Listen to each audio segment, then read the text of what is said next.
Hello students, welcome back once again. Today we are going to start with a wonderful lesson Voyaging Towards Excellence, which is written by Achyut Godbole. So this video is going to be a part 1 of this lesson. So let's begin with it. Excellence means being outstanding or extremely good. So here we are going to see the journey of a writer towards his excellence. Let me introduce you to this versatile personality who is known as Achyut Godbole. He is an Indian writer, humanitarian, socialist, and he lives in Mumbai. He was born in a small town called Solapur in Maharashtra. He is very well known for his writings in Marathi and English. His writing style is informative and yet very informal. He became a chemical engineer from IIT Mumbai in 1972 and he headed to the top positions in companies of great reputation. These are the books of the writer which he has written, but we are going to make a mention of these books later on in the video. So right now I am talking about the Voyaging Towards Excellence. So this story or this autobiographical sketch is penned by Achyut Godbole himself. It depicts his journey from a middle-class schoolboy to a famous writer. He was a successful manager of Patni Computer Systems and he headed many other reputed companies and later became a famous writer. The present write-up discusses his quest for excellence and how he developed a thirst for knowledge. He discusses at length the ingredients, essentials of success and the ways to achieve it. Well, when the writer is talking about his journey of life, which is towards excellence, so writer also talks about his academic life as an IIT student and his professional life as a CEO and a managing director and a successful writer. So from an introduction you would come to know that the writer's story is very interesting, but he has not mentioned all the details in this lesson. So if you are curious to know more about the writer, you can watch the YouTube videos exploring different aspects and many more elements of his life. Writer begins his story with the mention of his childhood memories. He tells us that he was raised in a very simple lower middle class family with no special amenities such as a fan, a refrigerator, a geyser, a dining table, a gas stove, even air conditioner and car. He remembers that it was only when he entered the college that he got a watch and they got a dining table and a gas stove at home. Writer does not feel regret of being born in the middle class family, but on the other hand, he feels so proud and lucky to have a very rich and cultural background.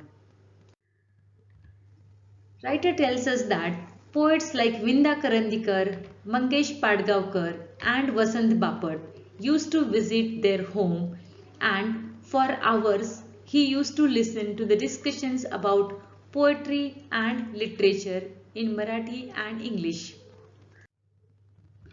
These great personalities used to talk about Keshav Sooth, Mardekar, Shakespeare, Charles Dickens and Thomas Hardy, and writer being a child did not actually fully understand their discussions in depth, but he was immensely impressed by their talks.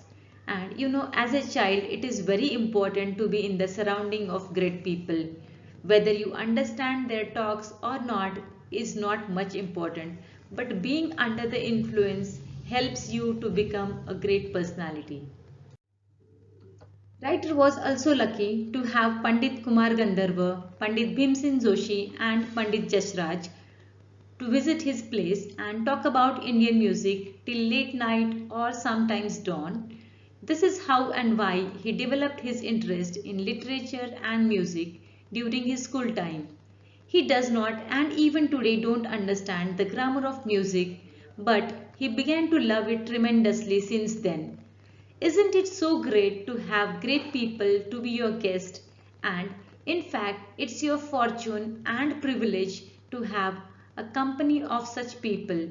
So, writer was very lucky to have those great people in his life. When you have such people in your surrounding, you tend to borrow some traits and qualities from them knowingly or unknowingly. So, always remember, if you get a chance to spend time in the company of good people, don't miss it. Most of the time, the topics of discussion at his home was about music, literature, paintings, arts, and he used to listen to the discussions about Van Gogh, Mozart, and Michelangelo, etc. It was because of such a kind of social surrounding around him that he had a firm belief, which he still holds, that all arts are equally important in our life than science and technology. Writer had learned from his childhood that money does not mean everything in life. It is necessary, of course, but if at all there is something which enriches our lives and puts meaning to our existence, it is the art, music, literature, and so on.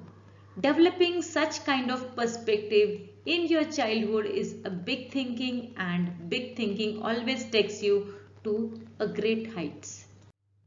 But that doesn't mean that he did not like mathematics and science. In fact, he tremendously loved these subjects. Not only loved but also excelled in them. This shows that he was a versatile personality right from his childhood. He never studied these subjects only for scoring maximum marks in the examinations, but he used to study these subjects or any subjects for that matter only for its inherent beauty and for knowledge. Can you imagine any child studying for curiosity and gaining knowledge and not for high score? Hope it happens with every child. Isn't it very surprising that he found Newton's law of motion very beautiful? And he noticed that the Pythagoras theorem is quite elegant. Writer used to love problem solving, and he used to enjoy finding new methods of solving them, and mainly these problems were not a part of his syllabus or curriculum, but he loved the entire process of solving the mathematics. So in fact, I love the attitude of writer to look at the subjects, and that was a different attitude, not to look at a particular subject for just for the sake of marks, but his attitude to look at a particular subject was to gain knowledge and to find out the inherent beauty which is lying in the subject.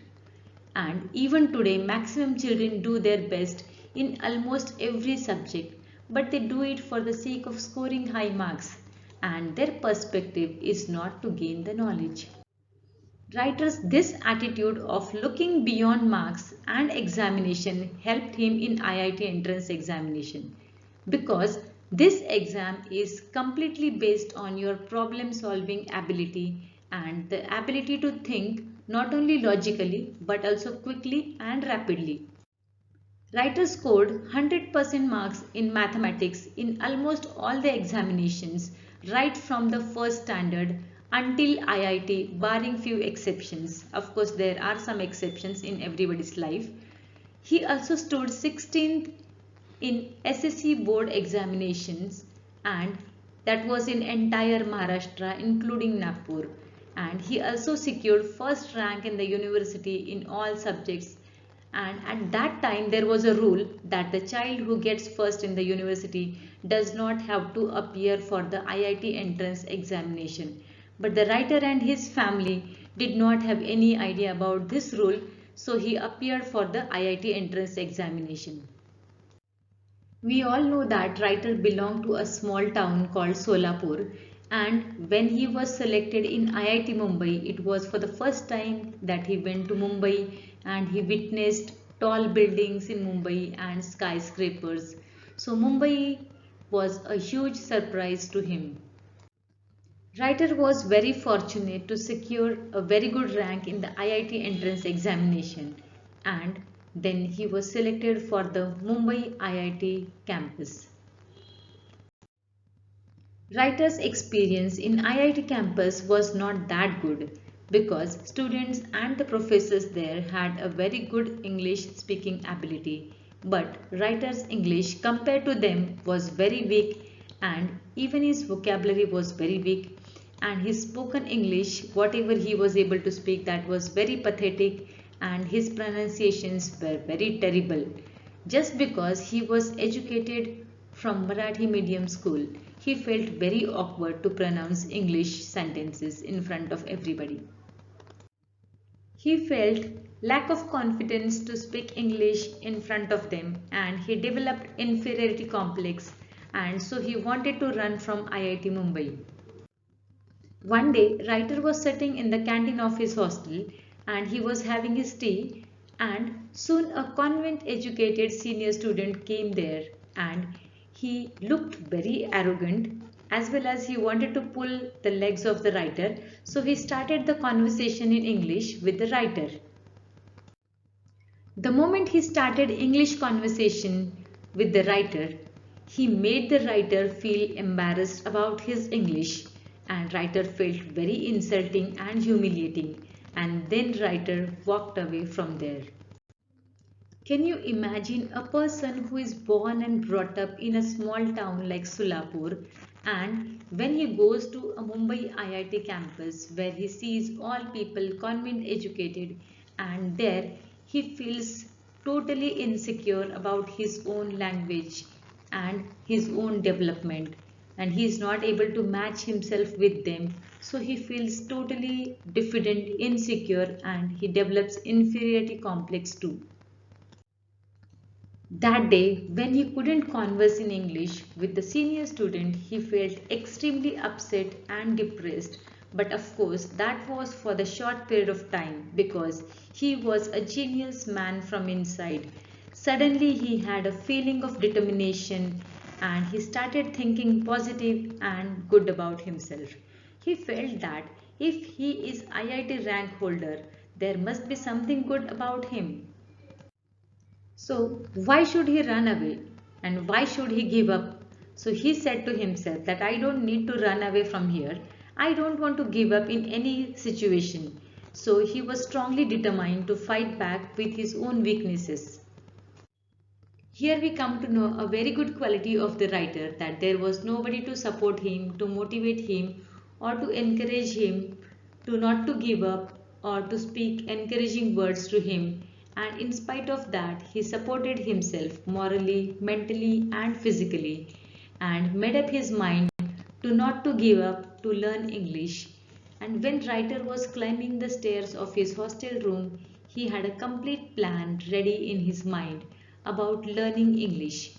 Generally, what happens, students who study in vernacular languages have a problem of speaking English because they start thinking in their own mother tongue. And just for example, a student who has studied in Marathi medium throughout his schooling, he thinks in Marathi first and then he tries to translate that sentence into English, which becomes little kind of a literal translation or a word to word translation, which is very awkward, and writer did not want that. So he said that cannot be a perfect English, and so he decided that he would do something different, and he planned his strategy to learn a perfect English. Writer wanted to achieve excellence, and his urge and desire to excel in anything was very strong since his childhood. So whether he would succeed or not, that was a different matter, but he would always like to set his aims high, and in this case too, he wanted to speak excellent, elegant and fluent English. Do you all know that when we have to learn any new language, what do we have to do? First of all, we have to start listening and reading various articles, various books of that languages like newspapers, and various books, novels, magazines. So writer also started studying and reading various English newspapers and English novels, and he also studied phonetics as well. He deeply tried to understand different meanings of the words, and he also learned how to pronounce them correctly. He used to stand in front of the mirror and he used to practice speaking English. Most of the time he used to realize his own mistake and he used to correct it himself. So he kept on doing the same practice for almost 9 to 10 months, and then he started feeling confident day by day that he has been improving, and he was quite confident about speaking English in front of others. The writer was so much benefited with the practice of speaking English that the fear was completely vanished, and now he no more wanted to run away from the hostel, and he started feeling at home in the hostel. With this, he remembers the connection of this attempt and this effort to his future career, which is related to his career of 32 years in information and technology field, where writer worked in various companies as a chief executive officer and managing director with thousands of software engineers worldwide. So, during that time, he had to give several presentations and he had to negotiate for the contract with other CEOs and directors and VPs in the US, UK, and Australia.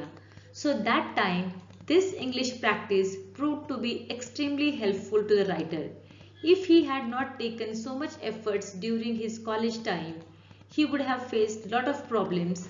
So now he proudly says that because of his efforts during the IIT days, he could sign so many contracts of millions of dollars worldwide, and he could also run large global software companies. So the doing right things at the right time is very important.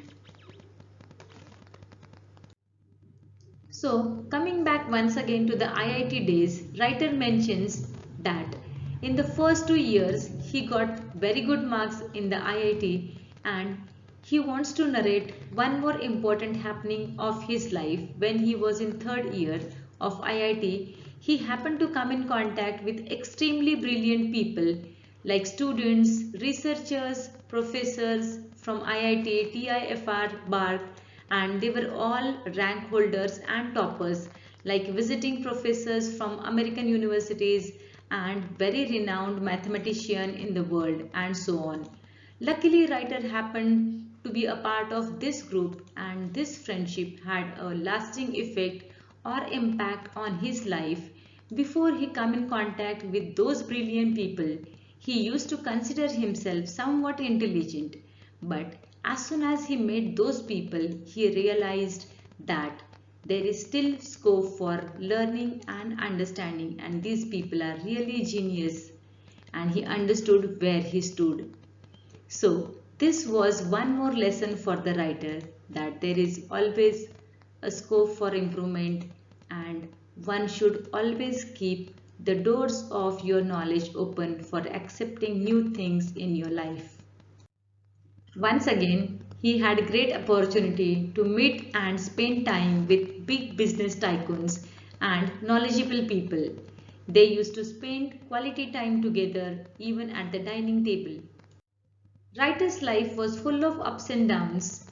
There was one more turning point in his life when Mr. Narayan Murthy left Patni to start Infosys company. Then writer had to take a charge of his company at Patni division. Writer's head office was in USA near Boston. That was the neighboring building of MIT campus in America. So whenever writer visited his head office, he managed to meet his friends over there. Harvard University was very near, hence he used to visit both the universities quite often, and he used to speak to the Nobel laureates very often. For the business purpose, writer had to visit Europe, Japan, and Australia.